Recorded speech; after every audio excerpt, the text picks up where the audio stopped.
Hey guys, Anthony here, Bibles and Barbells. It is Wednesday, October 26th, 2022. Testing out some new lighting here in the studio. Also a new backdrop just to keep the distractions down. I want to see how that looks in my videos.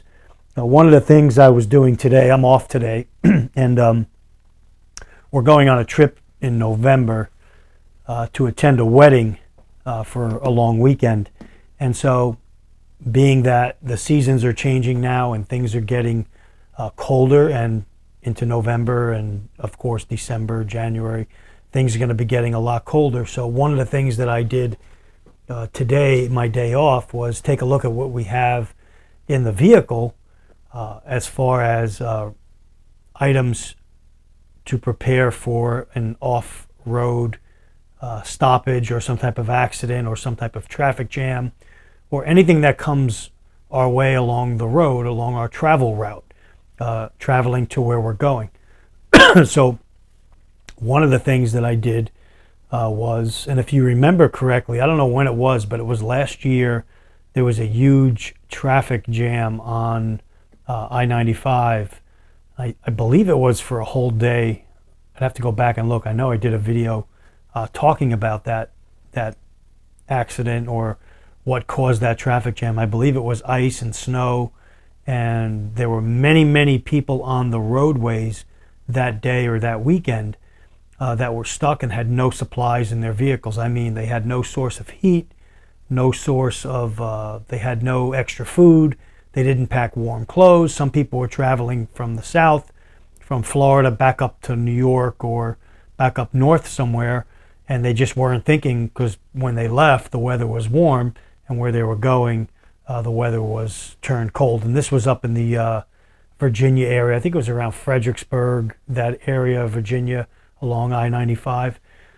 And so that's a lesson for, if you go back and look that up, and others like it, that's a lesson for you to be ready. If you're going to be traveling in your vehicle in the colder months, take some stock of what you pack away, what you have at the ready for an unforeseen circumstance, and simple things. And I'll show you in the next video that I do some of what I'm packing for this particular trip. And then also they're modules. They're just bags, heavy duty bags packed with some gear, and it's modularized, so modularized. I don't know if I'm saying that word right, but I could take it out of the car if I was just staying around town. I don't have to carry that much gear, but if I'm going on a longer trip where I can expect something may happen, I want to put those modules back in the vehicle. And so you can have winter modules, summer modules, whatever, food modules.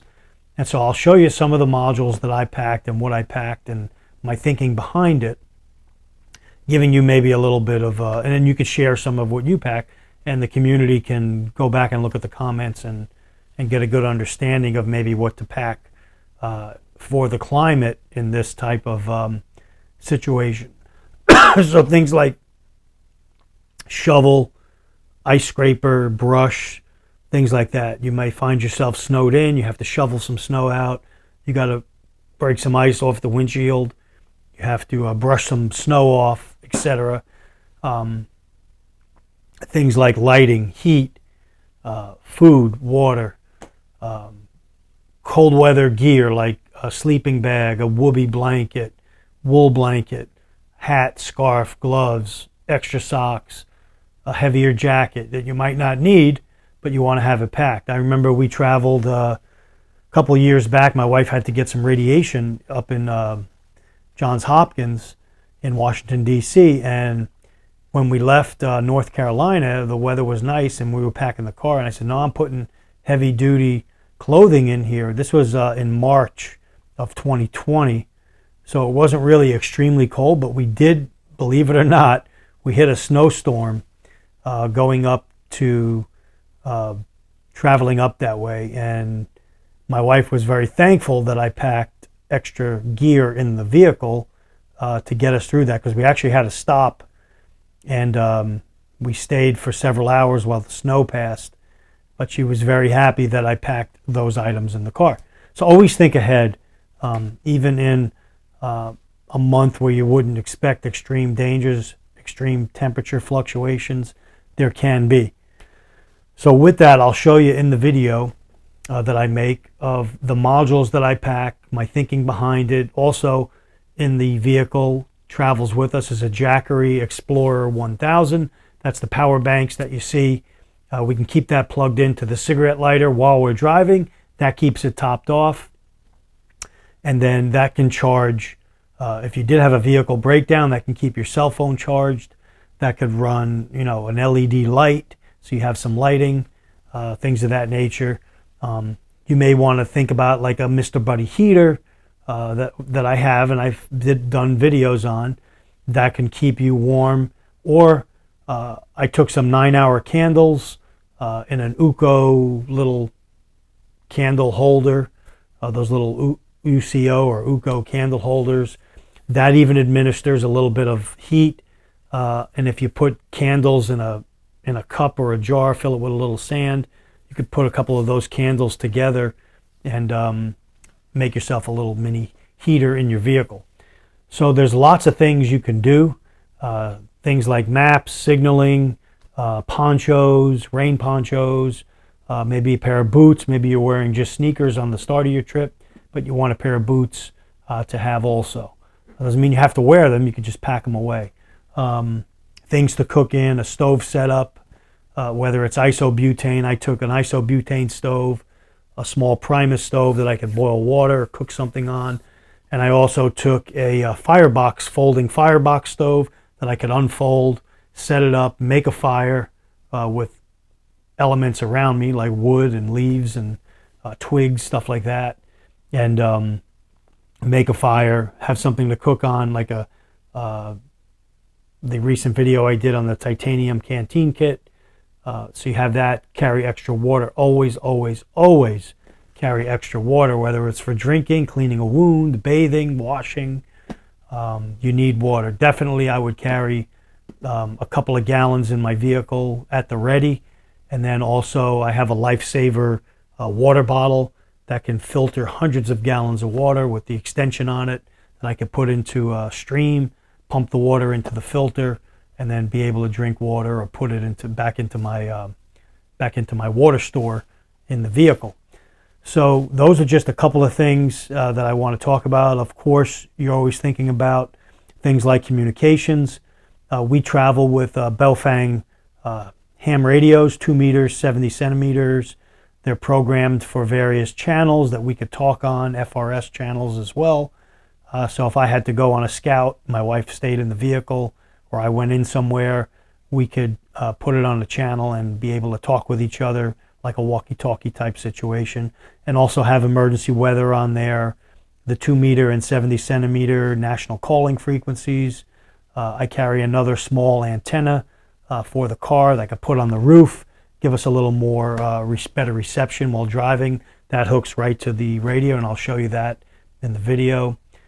Things like an axe, a knife, a larger type knife, almost like a machete type knife, a nice axe to have.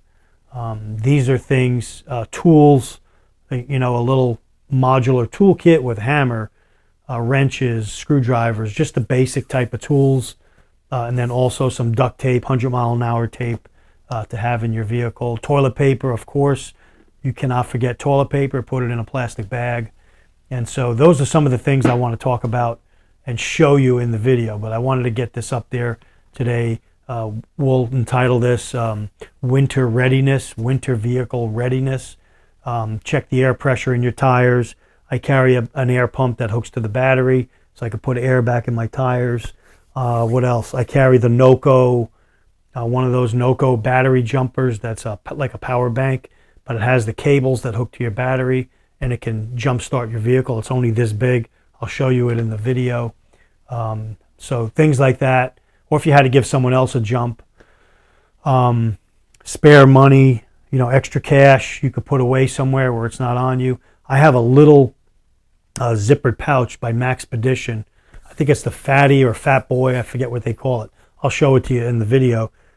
In that little pouch, it's almost like a mini bug out bag. It's got A lot of essentials for survival, some extra money, a thumb drive with a lot of my documents on it, like pictures of my driver's license, insurance cards, things like that, that I could, prove who you are.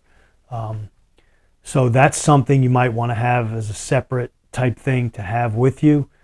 You could grab it and take it, and it's kind of got a lot of things on it that you need right at the ready, and it's just a small organizer. So that's what I want to talk about in this video. Let's keep it short. Next videos that come up will be focusing on what I'm doing, my thinking behind what I'm going to pack in the vehicle for this trip. Also got to think about, I'll close with this video, obviously check the state laws if you're crossing state borders, stuff like that. Firearm laws, knife laws, stuff like that. Can you carry firearm and ammo in your vehicle? Check with the law. I'm not telling you to break the laws, but I'm telling you to think about self-defense while on the road. It's very, very important, especially now these days. You get caught somewhere where you break down, or you find yourself in a tenuous situation that there's no way around getting out of. You want to have some type of firearm or projectile weapon with you for self-defense. Things like bear spray, stuff like that. So that's also something that's got to go into your overall plan. Okay, thanks for watching. Take care. Anthony signing off. Stay ready.